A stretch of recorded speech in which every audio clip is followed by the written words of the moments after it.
اعوذ باللہ من الشیطان الرجیم بسم اللہ الرحمن الرحیم۔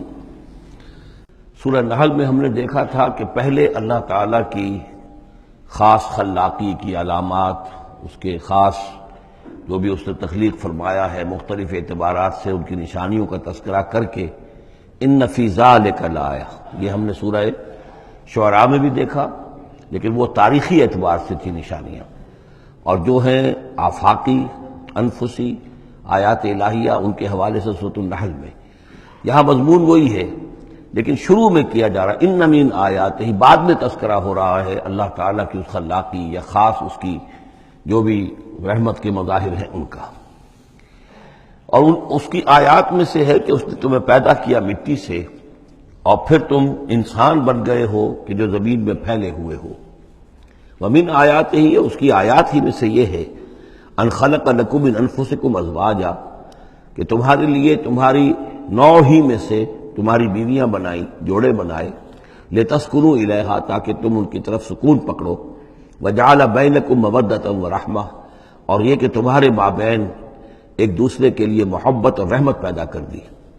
ان فی ذلک لآیات لقوم یتفکرون، یقیناً اس میں آیات ہیں ان لوگوں کے لیے جو غور و فکر کریں۔ ومن آیاتہ خلق السماوات والارض، اور اس کی آیات میں سے ہے آسمان اور زمین کی تخلیق، واختلاف السنتکم والوانکم، اور تمہاری زبانوں اور تمہاری رنگوں کا فرق، کتنی بولیاں ہیں، کتنی زبانیں دنیا میں ہیں جو لوگ بولتے ہیں، کتنے مختلف رنگ ہیں لوگوں کے، بہت سے زرد روح ہیں، کوئی سرخ روح ہیں، کوئی سیاہ فام ہیں، مختلف لوگوں کو اللہ نے پیدا کیا ہے۔ تو یہ جو تخلیق میں تنوع ہے یہ بھی اللہ تعالیٰ کی خلاقی کی ایک بڑی علامت ہے۔ ان فی ذلک لآیات للعالمین، یقیناً اس میں ان لوگوں کے لیے کہ جو علم رکھتے ہوں نشانیاں ہیں، آیات ہیں۔ ومن آیاتہ منامکم باللیل والنہار، اور یہ بھی اس کی نشانیوں میں سے ہے، اس کی حکمت اور اس کے علم کی نشانیوں میں سے ہے تمہارا سونا، رات کے وقت بھی اور دن میں بھی قیلولہ انسان کرتا ہے اور رات کے وقت سونا ہے۔ وابتغاؤکم من فضلہ، اور یہ کہ پھر بقیہ اوقات میں جو تم اس کا فضل تلاش کرتے ہو، اس کے لیے بھاگ دوڑ کرتے ہو، محنت کرتے ہو، پھر تمہاری معاشی جد و جہد ہے۔ ان فی ذلک لآیات لقوم یسمعون، یقیناً اس میں نشانیاں ہیں ان لوگوں کے لیے جو سنتے ہیں، یعنی جو دل سے کے کانوں سے سنتے ہیں۔ ایک ہے حیوانوں کی طرح کا سننا، ایک ہے انسانوں کی طرح کا سننا، دل سے سننا۔ ومن آیاتہ یریکم البرق خوفا وطمعا، اور یہ بھی اس کی نشانیوں میں سے ہے کہ وہ تمہیں دکھاتا ہے بجلی، جب بجلی کونتی ہے تو خوف کے ساتھ بھی اور لالچ کے ساتھ بھی۔ خوف بھی ہوتا ہے کوئی طوفان نہ ہو کہ جس سے کوئی تباہی آ جائے، لیکن لالچ بھی ہوتا ہے کہ بارش آئے، باران رحمت آ جائے، تو خوف و طمع۔ وَيُنَزِّلُ مِنَ السَّمَاءِ مَاءً، اور پھر برساتا ہے وہ آسمان سے پانی، فَيُحْيِي بِهِ الْأَرْضَ بَعْدَ مَوْتِهَا، پھر زندہ کرتا ہے اس کے ذریعے سے، پانی کے ذریعے سے زمین کو اس کے مردہ ہو جانے کے بعد۔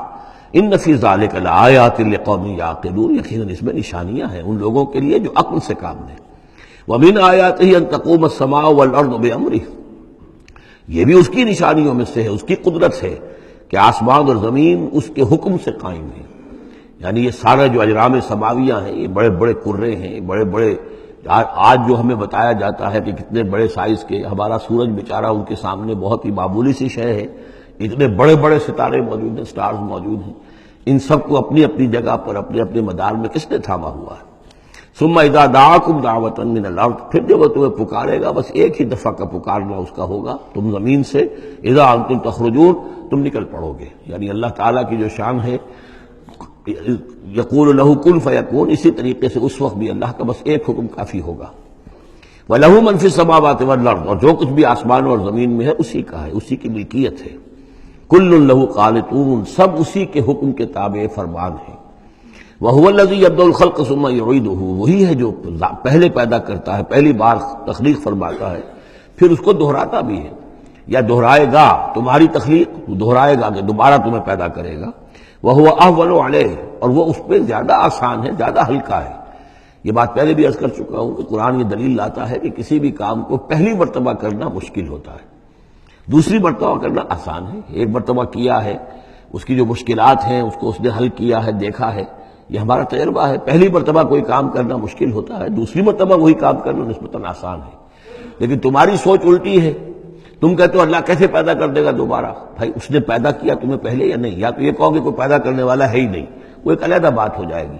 لیکن جیسا کہ آپ کو معلوم ہے کہ جو اہل عرب جو مخاطب اول تھے قرآن کے، وہ اللہ کے منکر نہیں تھے۔ ابھی ہم آیات پڑھ چکے ہیں، وَلَئِن سَأَلْتَهُم مَّن خَلَقَ السَّمَاوَاتِ وَالْأَرْضَ لَيَقُولُنَّ اللَّهُ، اگر آپ ان سے پوچھیں کہ کس نے پیدا کیا آسمان و زمین، فوراً کہیں گے کہ اللہ نے پیدا کی۔ وہ اللہ کو خالق مانتے تھے۔ تو اللہ نے تمہیں پہلی مرتبہ اگر پیدا کیا ہے تو پھر دوسری مرتبہ تمہارا پیدا کرنا اس کے لیے بھاری کیوں ہو؟ وَهُوَ أَهْوَنُ عَلَيْهِ، بلکہ جو بھی اصول ہے اس کے مطابق تو اسے اس کے لیے زیادہ آسان ہونا چاہیے، اور ہے بالفعل وہ اس کے لیے آسان ہے۔ وَلَهُ الْمَثَلُ الْأَعْلَىٰ، اور اس کی بڑی بلند شانیں ہیں۔ اصل میں مثال کا لفظ استعمال ہوا، مثلا ان کی مثال، لیکن اللہ تعالیٰ کے لیے چونکہ کوئی مثال کا لفظ بھی استعمال کرنا زیادہ موضوع ہماری سمجھ میں نہیں ہے، تو اس کو ترجمہ بہتر ہے کہ شان، اس کی بہت بلند شان ہے۔ وَلَهُ الْمَثَلُ الْأَعْلَىٰ فِي السَّمَاوَاتِ وَالْأَرْضِ، آسمانوں اور زمین میں۔ وَهُوَ الْعَزِيزُ الْحَكِيمُ، اور یقیناً وہ زبردست ہے، کمال حکمت والا۔ ضرب لکم مثلا من انفسکم، وہ تمہارے لیے تمہارے ہی جیوں میں سے، تمہاری اپنی سوچ جو ہے اس کے حوالے سے ایک مثال بیان کرتا ہے۔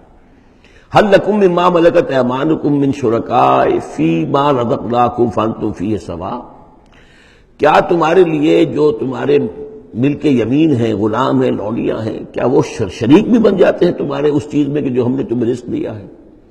ظاہر بات ہے کہ غلام تو غلام رہے گا، وہ شریک تو نہیں ہوگا، وہ برابر کا حقدار اور اختیار تو نہیں رکھے گا۔ اس جو بھی آقا کا مال ہے اور ملکیت ہے، اس میں اصل اختیار اور تصرف جو آقا کا ہے۔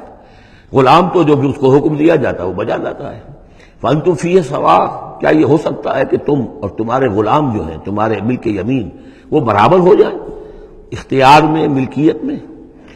تخافون کخیفتکم، کیا تم ان کے بارے میں بھی اسی طریقے کی سوچ رکھتے ہو جیسے کہ اپنے بارے میں؟ اندیشے ہوتے ہیں، ایسا نہ ہو جائے، ایسا نہ ہو جائے، اس کا بھی اہتمام کر لیا جائے، اس اندیشے کا بھی سدباب کر لیا جائے۔ کیا جتنی فکر تم اپنے بارے میں کرتے ہو، کیا اتنی ہی فکر اپنے ان غلاموں کے بارے میں بھی کرتے ہو؟ کخیفتکم انفسکم، کیا نگہداشت جو ہے جتنی اپنی کرتے ہو ان کی بھی کرتے ہو؟ کذالک نفصل الآیات لقوم یعقلون، اسی طرح ہم اپنی آیات کو واضح کر رہے ہیں، تفصیل بیان کر رہے ہیں ان لوگوں کے لیے جو عقل سے کام لیں۔